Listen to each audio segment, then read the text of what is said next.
ಕನ್ನಡದ ಖ್ಯಾತ ನಟಿ ರಕ್ಷಿತಾ ಅವರು ನಟಿಸಿರುವ ಸಿನಿಮಾಗಳು ಯಾವ್ಯಾವು ನೋಡೋಣ.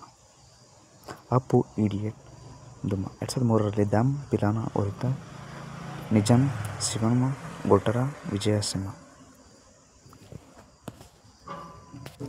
ಈ ಬಹುಭಾಷಾ ನಟಿಯಾಗಿ ರಕ್ಷಿತಾ ಅವರು ನಟಿಸಿದ್ದಾರೆ ತಮಿಳಿನಲ್ಲಿ.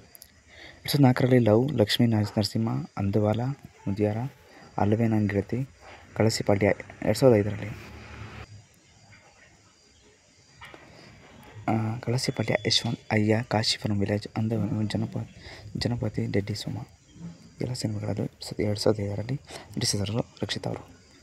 ಮತ್ತು 2006ರಲ್ಲಿ ಸುಟ್ಟರೆ ಗಾಳಿ, ನಿನ್ನೆಲ್ಲೋ ಮಂಡ್ಯ, ಹೊರಟಿದವು ಹುಬ್ಬಳ್ಳಿ, ತಮ್ಮಣ್ಣ ತನಂ, ಈ ರಾಜೀವ್ ಗಾಂಧಿ ಇಲ್ಲ, ತಾಯಿ ಮಂಡ್ಯದಲ್ಲಿ ಏಕಲವ್ಯ.